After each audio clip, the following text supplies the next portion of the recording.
Virginie Calmels qui est notre invitée. Bonsoir, merci d'être avec Bonsoir. nous. Vous créez votre mouvement Droite Libre, on en parlera dans un instant, mais il faut évidemment parler de l'actualité, de ces révélations, on va prendre les précautions oratoires nécessaires, présomption d'innocence, mais tout de même on parle d'emploi fictif.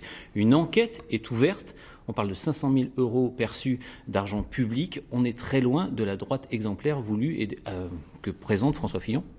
Vous savez, je ne fais pas de la politique depuis très longtemps, mais j'ai malheureusement perdu ma naïveté assez rapidement. Ce monde est d'une violence extrême, des attaques permanentes, un jeu de massacre. Et quand c'est pas le premier, c'est le deuxième. Et on le voit aujourd'hui, c'est Pénélope Fillon. De toute façon, il y a les problèmes avec Macron, il y a les problèmes de la primaire de la gauche. Bref, on sent une semaine qui veut marquer finalement à la culotte des gens qui sont en lice pour la présidentielle. Moi, j'ai pas envie de commenter des choses qui sont là encore faites pour nuire ou pour abaisser. Ce que j'ai vu aujourd'hui, le défenseur de la probité, ça tombe plutôt mal, non ?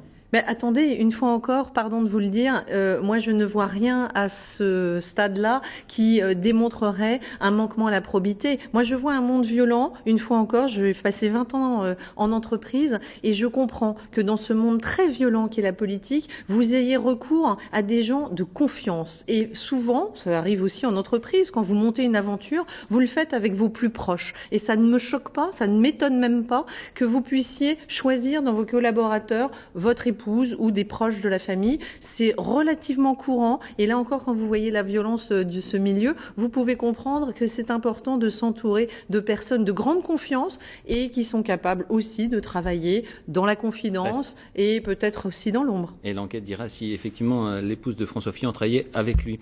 Parlons de votre mouvement Droite Libre.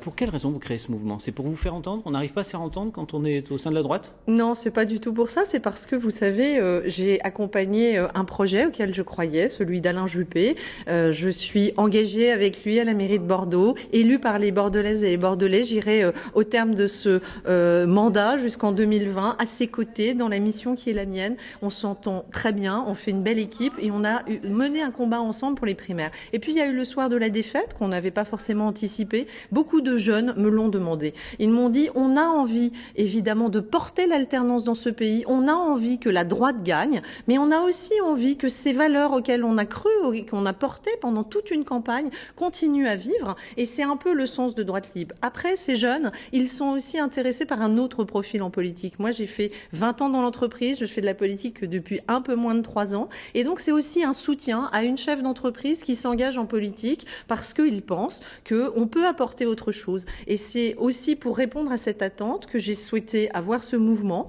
qui fédère des libéraux humanistes et progressistes qui seront entendus parmi plein d'autres au service de l'alternance, parce qu'on en a assez de l'état de la France et aussi de la politique menée par François Hollande depuis le début de ce quinquennat. Virginie Calmels, merci beaucoup en tout cas d'être venue nous présenter ce nouveau mouvement.